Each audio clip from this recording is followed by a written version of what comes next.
Right, spooky story. Hang on. What? Alexa, make light red.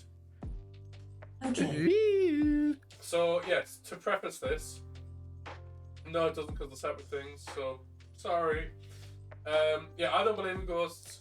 Dad definitely does believe in ghosts because all the stories that he will tell today are things that he has personally experienced himself. Right. Take it away, even though. Oh, sorry. Right. There was one time when I was about 12, 13-year-old. I was babysitting my brother. I was the only one in the house with my brother and my 2 dogs. Everybody else was... My dad was at work. My mum was out and about. So we were sat in the sitting room watching the television. And it was in the middle of winter, so the wood on the door was like... It expanded, so you had to really force it open and force it shut again.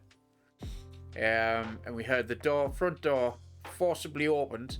The 2 dogs went absolutely apeshit, barking at the door, and my little brother was going crazy, and I was reassuring him, saying that it's fine, it's just your dad coming in from work. Heard the footsteps go up the stairs, and then nothing. So I waited a few minutes. Went up in the door, went to the bottom of the stairs, and I was looking up, and it was all in darkness, which was unusual because I mean it was dark anyway, so it was like pitch black on the night. And I remember putting the light on and shouting upstairs, and like for me dad, and there's no answer. So I went to come back in the sitting room, and the phone rang, which was at the bottom of the stairs. So I answered it, and it was my dad saying he was coming home from work now. But that door was forced open and forced shut again. The dogs were going crazy. Me little brother was going crazy. And something had walked up them stairs, but for the life of us, I can't think of who it was. So, that's one of them. And I was petrified all the rest of the night. There you go. The Asian Village School, the seniors, right? I was about 10-year-old. Bye, Blood. Thank you for your help. Bye. I was about 10-year-old, and I was up there because my dad was the caretaker, and I used to go up to help him, like lock up and stuff like that. And I remember he had to go into the office to set the alarm. So I was stood in the. I don't know if anybody's been in the village school. I don't know if we all have, but there used to be a foyer. Colliery in the northeast of England. I know some of you know it, but some of you don't. Used to be a foyer that you used to walk in, and used to be, as you first got in there, it was like a big square foyer thing. And I remember standing there waiting for my dad to set the alarms in the office, which was about 100, 200 yards away. And I was stood. This is about 10 o'clock on a Saturday night, and I was stood in that foyer waiting for him to come back. And I looked down the bottom, which was about 500-600 yards away, and I saw a silhouette of a woman float across the bottom of this corridor, and it was in like a period dress type thing, like you could see the frills of her bonnet and stuff, and like a big flowing dress, pitch black, no features or anything, just float across the bottom. I didn't know how fast to get out that room, out the foyer, and I was stood outside waiting for my dad to come.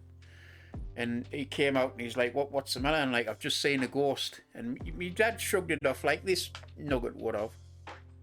But I swear blind, I will swear on anything that I saw a ghost that night. There's one time where I used to live at Oak Road in Hazen.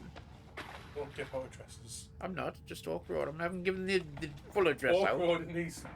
Yeah, why are you good? We used to have a back passage where they used to... Right, the passage through the house by the back door to it was more like a washing closet thing. But we used to have to go up to the back door to let the dog out, and it was one Friday night I went in there to let the dog out. Bearing in mind the door hadn't been open for most of the day. So I opened the door, this was like late on the night, it's about 10, 11 o'clock, let the dog out, turned round, and this black shape flew at us from the back corner. About the size of I would say about the size of like a blackbird or a raven or something, just literally swooped down across the top of my head and out the door. And but it was like it was a nondescript shape. It was just like pitch black, and it was like just a haze. But that back passage always used to be absolutely freezing, day or night, summer, winter, whatever. And we think there was always something in there, so pretty scary. I grew up in a really, really scary house. I know my grandma was just told us this story before.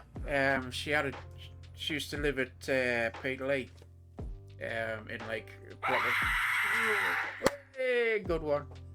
She used to live in like a block of flats in Peterlee, way, two levels, and my granddad wasn't always the best at paying bills, so there was many a time they had the electricity cut off. And there was one night they used to have to use candles when my grandma used to just walk around the house with the lights on. And there was one night they did have a dog called Trixie, and my granddad had gone to bed, and my grandma had gone to lock the door, and she was feeling her way through the house, and she felt a hairy shoulder as she was walking through the house, and thought it was the dog. Went through to the bedroom, and the dog was already on the bed. So she had no clue what this hairy shoulder was. Freaky stuff. She was also at the same house when my granddad died. She was in the bath, and my granddad walked into the bathroom and sat on the toilet and was having a conversation with her, and she'd been dead for like 5 years. Freaky stuff. And my grandma was seriously psychic. So, and I think she said it had rubbed off onto me, but I don't know if it had or not. All freaky stuff, though. There you go.